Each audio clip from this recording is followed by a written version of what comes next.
Hello সবাইকে কোরবানের শুভেচ্ছা। আশা করি যারা যারা কোরবান করছেন সবাই ভালো নিয়তে করছেন, আল্লাহ সবার কোরবান কবুল করে নিক। হ্যালো, আসসালামু আলাইকুম। আশা করি সবাই ভালো আছেন। এখানে দেখে বুঝতেছেন এগুলো কি, কিছু আমি টমেটো প্রায় 2.5 কিলো মতো টমেটো আমি কেটে ভালোভাবে গোটা ধুয়ে কেটে বিচিগুলো ফেলে নিয়েছি। হয়তো সবাই জানেন টমেটোর বিচি খুবই আনহেলদি, শরীরের জন্য একদমই ভালো না। সো আচারের জন্য আমি একদম সিম্পলি বানাবো। নিয়েছি সরিষা বাটা, এখানে কালো আর সাদা সরিষা মিক্স, আর নিয়েছি আমি টক দেওয়ার জন্য একটু তেঁতুলের কাতনানি, আমি এখানে নিয়েছি চুকুর পাতার গোটা সিদ্ধ করা। এগুলো প্রায় 1 বছর আগে সিদ্ধ করা, আম্মু পাঠিয়েছেন, এগুলো আমি বিভিন্ন কাজে ব্যবহার করি। আর নিয়েছি আমি এখানে আস্ত রসুন, 4টা লঙ্কা, দারুচিনি, তেজপাতা আর 5 ফোড়ন আস্ত। দিয়ে দিব হাফ টিস্পুন হলুদ গুঁড়া, আর দিব হাফ টিস্পুন মরিচের গুঁড়া। আমার এটা কাশ্মীরি মরিচ, আমি কাশ্মীরি মরিচ নিয়েছি একটু লাল হওয়ার জন্য, কালারটা আরও। তো এখন সরিষার তেল নিয়ে রান্নার প্রসেসিংয়ে চলে।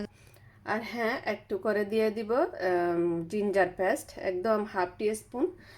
যেখানে আর দেব নুন, নুন ছাড়া তো কোনো রান্না হবেই না। মেইন যেটা প্রাণ আচারের সেটা এখন আমি দিয়ে দিচ্ছি। চুলার প্যান গরম হয়ে গেছে, সরিষার তেল এখানে আমি প্রায় হাফ কাপের মতো সরিষার তেল দিয়ে নিয়েছি। দেখতে পাচ্ছেন সরিষার তেল খুবই খুবই খুবই ভালো। আর আমার লাইটিংয়ের কারণে, আমি যেহেতু ন্যাচারাল লাইটে করছি, একটু দেখা যাচ্ছে, আশা করি সবাই এটার ভুল ধরবেন না। সো আমার তেলটা গরম হয়ে আসলে আমি মশলাগুলো দিয়ে নিব। সো আমি গরম মশলাগুলো দিয়ে দিয়েছি আস্ত তেলের মধ্যে, দেখতে পাচ্ছেন একটু করে ফুটে উঠলেই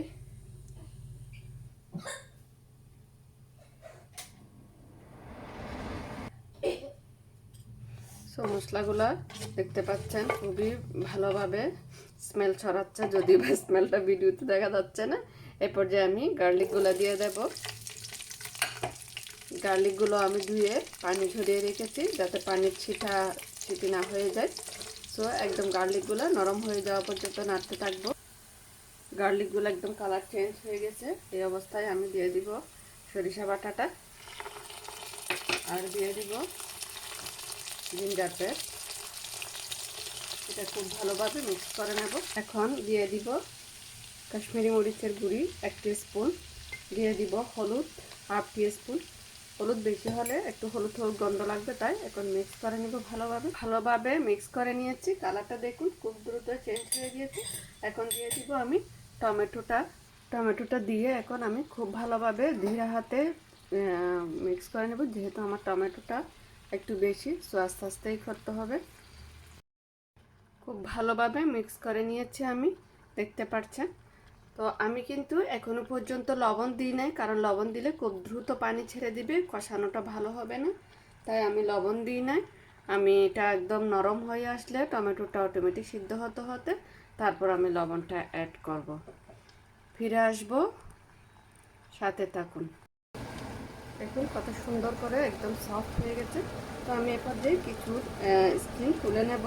অনেকগুলো স্কিন থাকলে দেখতে খেতে ভালো লাগে না, শুধু স্কিনগুলো লাগতে থাকে। যেগুলোর স্কিন খুব দ্রুত উঠে যাচ্ছে আমি এগুলো নিয়ে ফেলতেছি।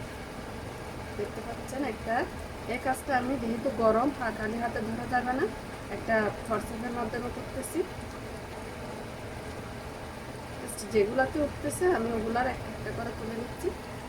অলমোস্ট আমি তুলে নিয়েছি। এই পর্যায়ে আমি দিয়ে দিব লবণ। আমি লবণ দিয়ে নিয়েছি, আর দিয়ে দিব এখানে হাফ কাপ থেকেও কম 1/3 কাপ চিনি। চিনিটা অ্যাড করে দিয়েছি, যেহেতু আমি টক মিষ্টি ঝাল বানাবো। এখন আমি অ্যাড করে দিব যে টক চুকুর পাতার গোটাগুলা, বিচিগুলার খোসাটা সিদ্ধ করে রেখেছিলাম ওইটা। এখন সবগুলো ভালোভাবে মিক্স করে নেব।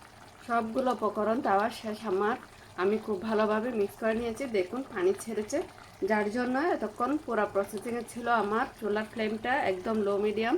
তো এখন আমি একটু মিডিয়াম করে দেব, হাই থেকে একটু কম, যাতে পানিটা একদম টেনে যায়। আমি হাই থেকে একটু কমাই করে রেখেছি, অর্থাৎ হাই মিডিয়াম। তো পানিটা একদমই টেনে যেতে হবে, না হলে আচার নষ্ট হয়ে যাওয়ার সম্ভাবনা আছে। দেখুন কত সুন্দর হয়েছে আচারটা। আর পানি পুরাটাই আমি টানায় নিব এভাবে। আর এর মধ্যে কিন্তু 2-3 মিনিট পর পর নাড়তে হবে, নাহলে লেগে যাওয়ার সম্ভাবনা। ফিরে আসবো সম্পূর্ণ হয়ে আসার পর। এই তো আমার টমেটোর ইয়াটা, চাটনি বলি, আচার বলি, কমপ্লিট হয়ে গেছে আলহামদুলিল্লাহ।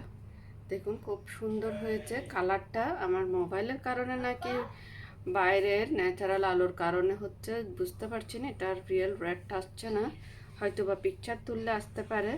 সো আমি এটা কাঁচের জারে সংরক্ষণ করব, এটা নর্মাল ফ্রিজে রেখে প্রায় বছর হলেও কিচ্ছু হবে না।